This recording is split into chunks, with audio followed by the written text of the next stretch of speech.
Hace prácticamente pocas horas, Mob Entertainment reveló una nueva cinta VHS de Poppy Playtime capítulo 5 como parte de su ARG previo a la salida de este capítulo, que nos muestra muchísimos más detalles interesantísimos sobre su historia, un nuevo antagonista que poco a poco parece revelarse y más detalles de los que te voy a contar en este video. Este video no estaba para nada previsto para subirse y generalmente trabajar en videos como estos suele tomar su debido tiempo, así que antes de empezar, lo único que te voy a pedir es que me dejes tu suscripción, un me gusta y un comentario sobre qué es lo que esperas ver para el próximo nuevo capítulo, aportando de esta manera un granito de arena más para alcanzar la cifra de 600,000 suscriptores este año.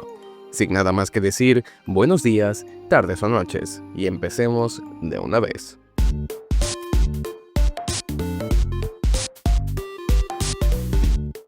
Antes de comenzar con el análisis al VHS, al que estamos acostumbrados a ver, empecemos por analizar un poco del nuevo material presentado por el ARG, aunque si quieren saltarse directamente al análisis de la cinta, pueden ir al minuto que verán en pantalla para hacerlo de una vez. Sin embargo, tengan en cuenta que toda la información que les voy a dar es más que importante para entender la cinta, así que la decisión es suya.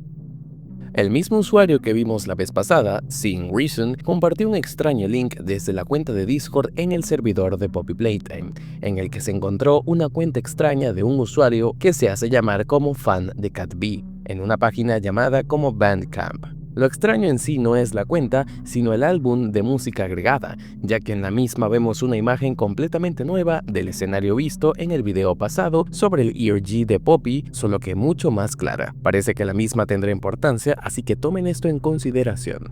Además de esto, la ubicación de la cuenta marca Michigan, que es un estado de Estados Unidos. Sé que esto que diré sonará un poquito estúpido, pero me pareció gracioso que una cuenta de un fan de Cat B esté ubicada en Michigan. Ya saben, porque Michigan... Bueno, esto en parte es súper importantísimo porque podría confirmar la ubicación real de Playtime Co. Y es que según varias pistas que nos da el propio juego, se sabe que la fábrica está ubicada en la región medio oeste de Estados Unidos. No sé si sus países tendrán divisiones regionales, ya que en el caso del mío sí, que sirven para básicamente delimitar territorios en base a su geografía. Por ejemplo, Venezuela está dividida en varias regiones, costa montaña, llanos, Guayana, entre otros.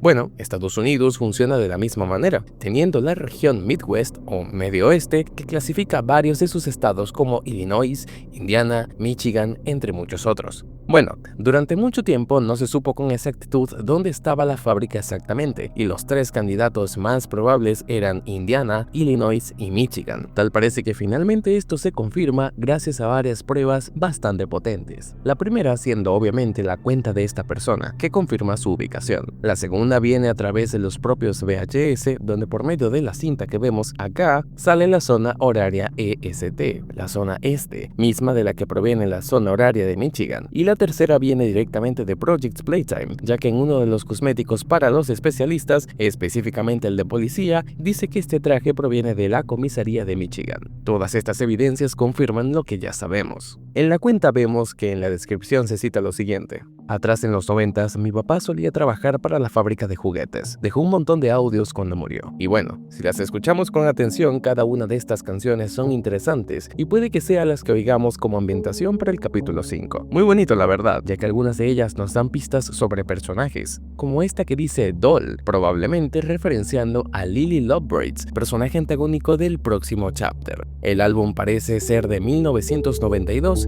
y esta fecha es clave porque es la fecha en la que fue creada Mommy Longley y parece que tiene importancia la misma por otros elementos que veremos más adelante. Gracias a este álbum y a un proceso no tan complicado de espectrograma, se pudo encontrar una URL que nos dejaba continuar con el ARG. Además de las canciones encontradas, se encontraron 4 imágenes nuevas en un archivo del ARG que contiene información sobre el nuevo capítulo a través de hojas de anotación. Vamos a leerlas todas porque es importante y luego continuaremos con el análisis al ARG. Algo está dentro de las paredes. Es el mismo sonido de antes, pero ahora está más cerca. Suministros bajos. Cansado. No puedo quedarme aquí. No puedo creer que encontré esta cosa después de todo este tiempo. Me pregunto si todavía estás por aquí en algún lugar para poder devolvértela. ¿A quién estoy engañando? También encontré tu placa de nombre. La puse de nuevo en tu escritorio porque me pareció que era lo correcto. Sé que te importaba. Sé que lo intentaste. Lamento que las cosas terminaran así, Dr. Willard. Decidimos buscar otro lugar después de nuestro encuentro con papi. Perdí la cuenta de los días. No hay relojes donde estamos ahora, ni sol para distinguir la hora.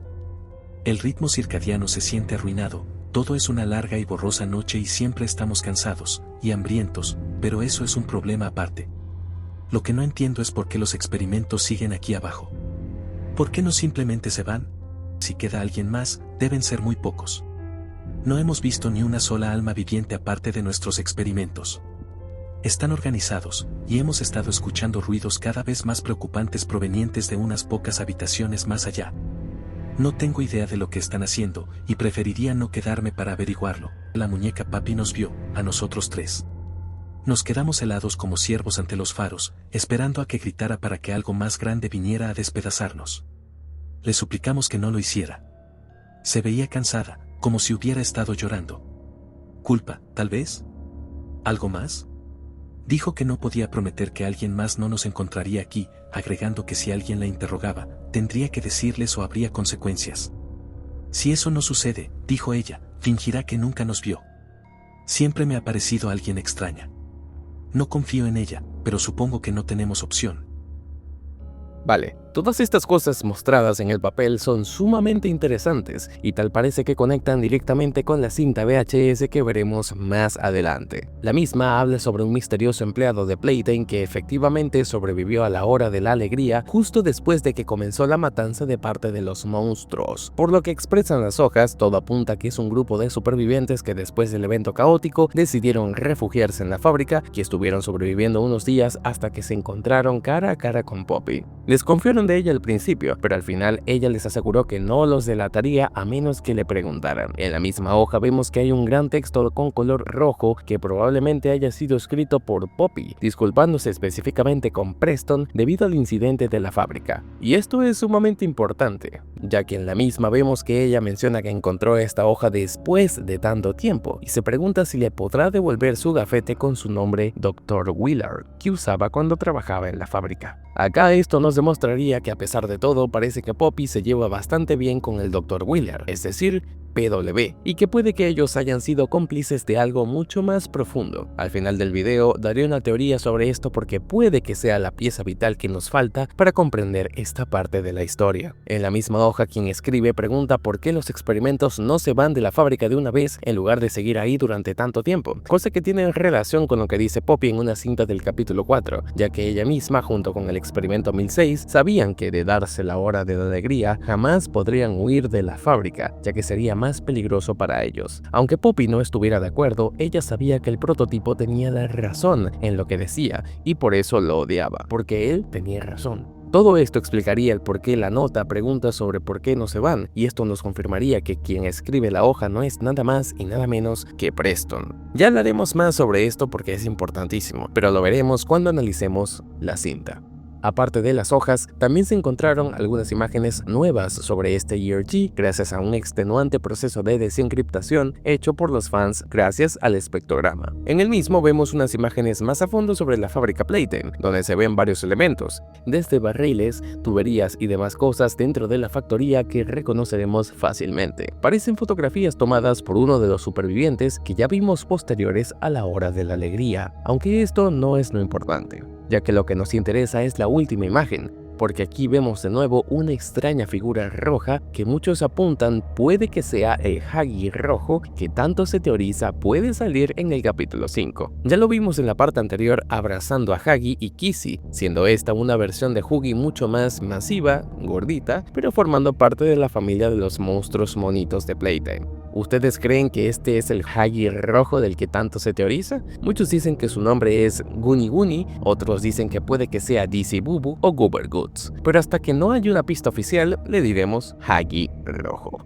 Entre otras de las cosas que se encontraron fue una imagen de una computadora antigua de Playtime Co., donde se puede apreciar un correo de Preston Wheeler hacia Stella Graver. Y es aquí donde la cosa se pone más que interesante. Para descubrir esta última pieza del lore, es necesario desencriptarlo usando un código oculto que se pudo hallar en las imágenes que vimos antes. En la misma se cita el siguiente texto: lo que buscas nunca lo encontrarás. Este texto proviene específicamente de la Epopeya de Gilgamesh, un antiguo poema sumerio de hace más de 2000 años de antigüedad, que nos habla sobre el cómo Dios creó al hombre y sin embargo no decide darle el don de la inmortalidad, rompiendo con el equilibrio del cosmos. Una cita antigua que, aunque poco tiene que ver con Poppy Playtime, guarda mucha relación debido a la compleja historia que hay entre el experimento 1006 y su creador, Howdy Sawyer, del cómo ambos terminaron siendo lo mismo, percibiéndose como dioses por encima de los demás experimentos. Y esto es súper interesantísimo y nos dice bastante sobre lo que veremos en el siguiente capítulo, ya que lo que viene es aún mejor. Para desencriptar la imagen simplemente había que colocar Gilgamesh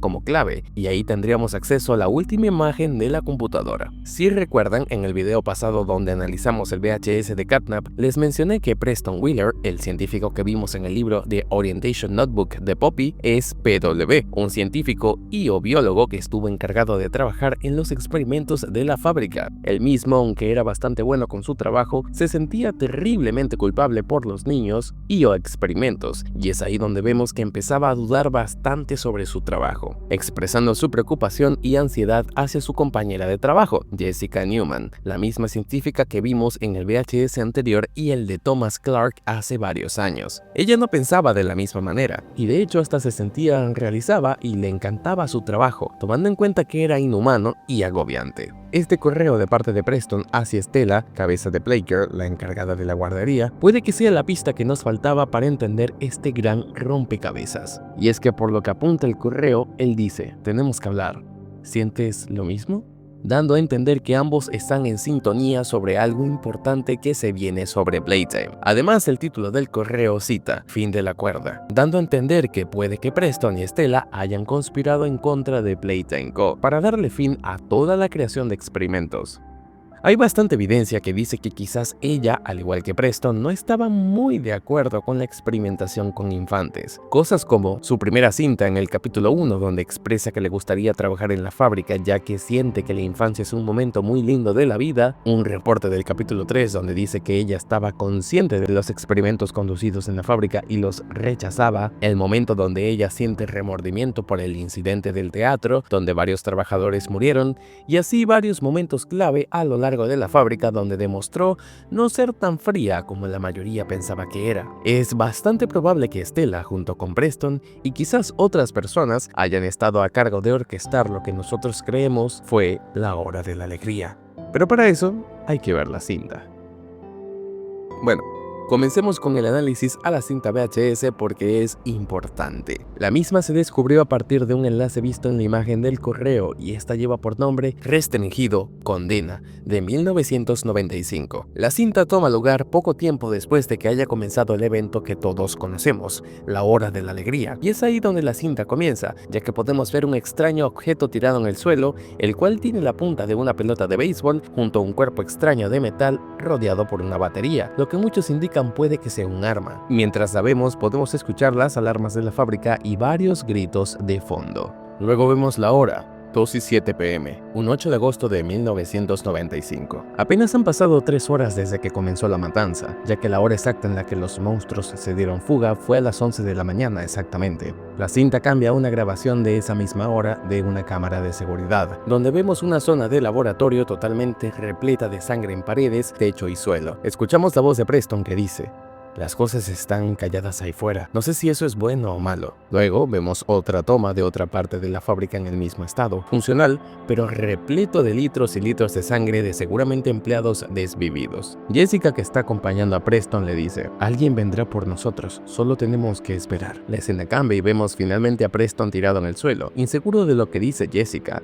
La misma menciona, enviarán a un equipo de especialistas seguramente. Será una gigantesca operación de limpieza. Preston la escucha muy preocupado mientras se sostiene la cabeza, pero Jessica, que parece estar segura de lo que dice, se sienta a un lado de él a esperar su destino. La escena cambia y ya han pasado varios días. Estamos a 13 de agosto de 1995, exactamente las 3:35 de la mañana. Parece que Jessica y Preston perdieron las esperanzas de ser rescatados, así que usando un mapa improvisado hecho por ellos, planean una manera de escapar de los laboratorios utilizando un ascensor que los lleve directamente hacia la superficie. En el mapa improvisado vemos que ambos discuten sobre cuál sería la vía perfecta para escapar sin ser detectados por algún monstruo. Y mientras lo hacen, vemos otra toma de una cámara de seguridad donde se puede apreciar más sangre de parte de los empleados. Sin embargo, si notamos con atención el fondo de la imagen, es posible apreciar una figura grande y gigantesca asomándose detrás de un pasillo. Es posible que esta criatura sea nada más y nada menos que el Hagi rojo del que tanto se teoriza para el capítulo 5.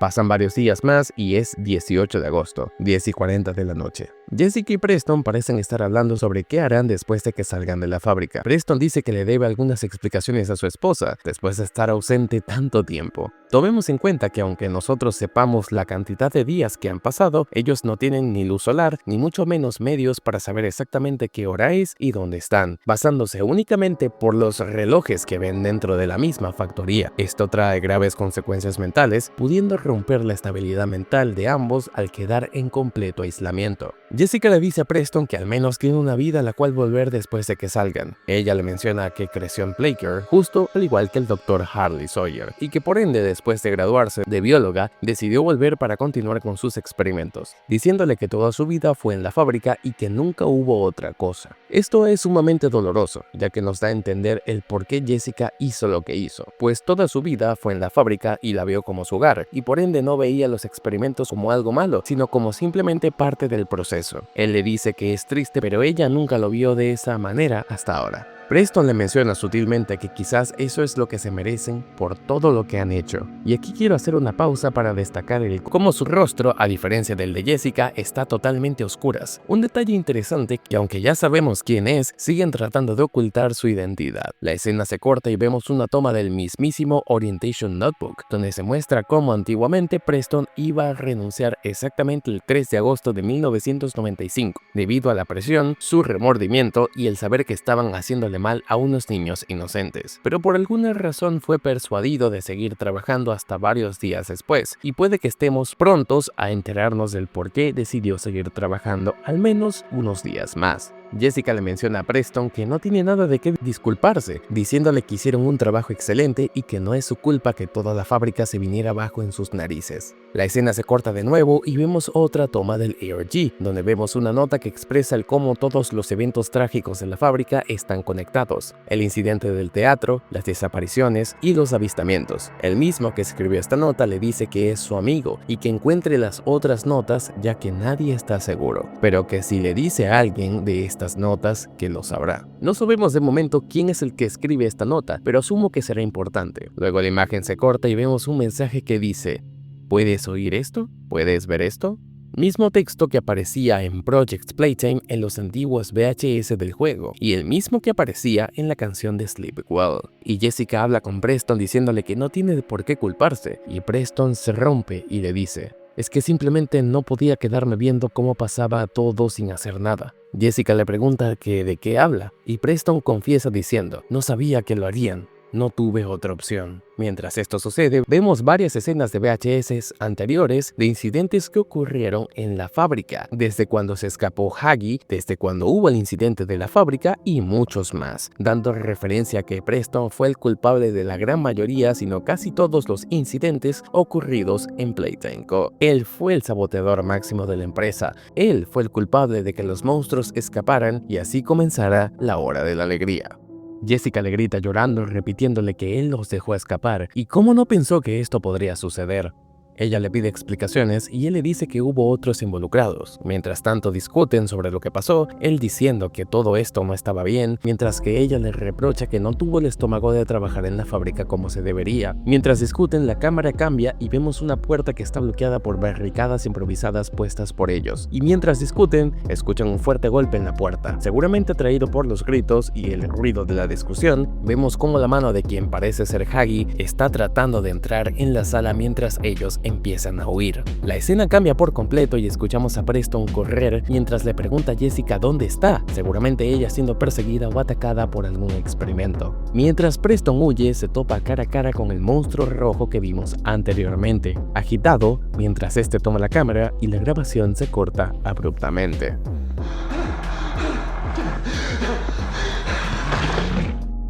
Esta cinta se acaba de convertir automáticamente en mi cinta favorita de Poppy Playtime hasta ahora, ya que nos reveló demasiados datos importantes sobre la historia, y créanme que esto es importantísimo. Lo primero es lo evidente que ya sabemos. Preston es PW del Orientation Notebook, y no solamente eso, sino que él junto con Stella, Poppy, 1006 y demás monstruos ocasionaron la hora de la alegría para asestarle una puñalada por la espalda a Playtime Co. y detener los experimentos de una vez por todas. Lo que ellos no sospechaban es que los monstruos los traicionarían. Lo segundo es que tal parece que Jessica se crió en Playcare, lo que explicaría el por qué su actitud es fría y su obsesión con los monstruos y experimentos, algo que probablemente pasó también con Harley y que demuestra la psicología detrás de los científicos y el cómo tuvieron tan poco estómago y corazón para realizar tales actos. Lo tercero es que teóricamente esto confirmaría que los eventos de Project Playtime suceden antes de la hora de la alegría. Esto ya se sospechaba desde el capítulo 4, donde nos explican sobre el incidente del teatro, pero ya que Preston lo menciona, es posible que este juego suceda un poco antes. Muchos apuntan a la posibilidad de que Preston sea player, cosa que veo factible, más si tomamos en cuenta que hay varias pistas que apuntan a ello, y de serlo sería interesante que Poppy le devolviera su gafete y en él viéramos su nombre real titulado como Preston, resolviendo de una vez por todas el enigma más grande detrás de Poppy Playtime. Pero bueno, hasta acá con el análisis del video de hoy. Quiero leer sus opiniones sobre esta cinta abajo en los comentarios y saber qué opinan sobre este VHS. Sin nada más que decir y esperando que les haya gustado y saludando a mis dos miembros del canal, nos vemos y hasta la próxima.